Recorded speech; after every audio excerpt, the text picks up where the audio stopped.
आनी चाहिए। हम कोई भी तंत्र मंत्र वाला षड्यंत्र वाला कोई जुगाड़ नहीं बताते। एक तो घंटा ध्वनि हमारे कानों को बहुत पवित्र करती है और हृदय को शुद्ध करती है, तो इसलिए अवश्य बजाना चाहिए। सिग्नेचर करते घंटा बजा के सरकार हम आए कि हम आरती करने के बाद आरती लेते हैं, लेकिन आरती कभी भी एक हाथ से नहीं लेनी चाहिए। मंदिर में जाते समय घंटी बजानी चाहिए, जब मंदिर से लौट कर आए उस समय घंटी नहीं बजानी चाहिए।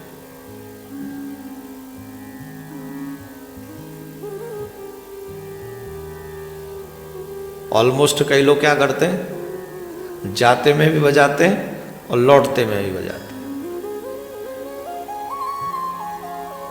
शास्त्रीय विधान बता रहे हैं, हम आपको जो भी नियम बताते हैं वो शास्त्र सम्मत बताते हैं। हम कोई भी तंत्र मंत्र वाला षड्यंत्र वाला कोई जुगाड़ नहीं बताते। राधे राधे बोलना पड़ेगा, समझे हमने क्या कहा। तो हम शास्त्रीय विधान के अनुसार आपको बता रहे हैं, मंदिर में प्रवेश के समय आप घंटी बजाएंगे, प्रवेश के समय, लेकिन जब मंदिर से निकलेंगे तब आप घंटी नहीं बजाएंगे।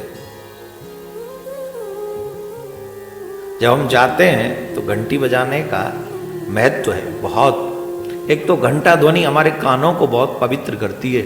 जब कर्ण के द्वारा ये अंतःकरण में प्रवेश करती है तो हमारा हृदय शुद्ध करने का कार्य ये घंटा ध्वनि करती है।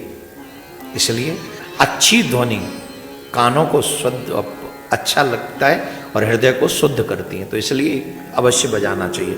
लौटते समय नहीं।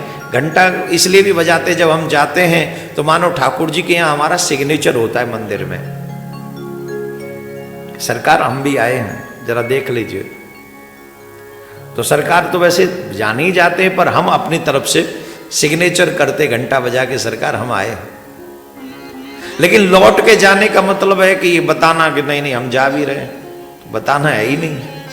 क्योंकि क्यों, इच्छा यह है कि तेरा दर कभी छूटे ही ना, तेरे दर पे ही पड़ा रहूं, ये भाव है मेरा।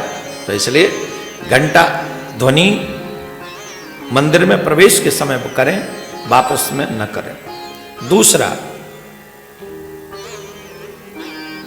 आरती के संदर्भ में आपको कुछ बताना है। बताऊं कि नहीं? बताओ, आरती का विधान क्या है?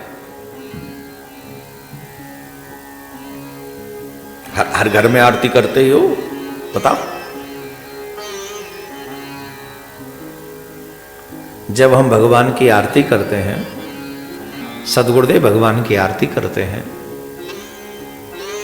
ये बहुत शुभ माना गया आरती करना। हमको भगवान की आरती करनी है। लेकिन इसके बाद एक और प्रतिक्रिया होती है कि हम आरती करने के बाद आरती लेते हैं। लेते हैं? लेते हैं? कैसे लेते हैं?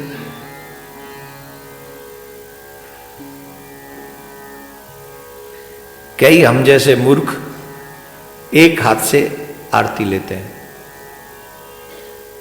लेकिन आरती कभी भी एक हाथ से नहीं लेनी चाहिए। आरती हमेशा दोनों हाथों से लेनी चाहिए। एक हाथ से आरती लेने से अशुभ होता है और दोनों हाथों से आरती लेने से शुभ होता है। इसलिए हम जब भगवान की आरती के बाद आरती लें तो हमें दोनों हाथों से आरती लेनी चाहिए। ये दो चीजें आपको अवश्य बतानी थी। बोलो राधे राधे। ऐसे नहीं, और जोर से, और जोर से।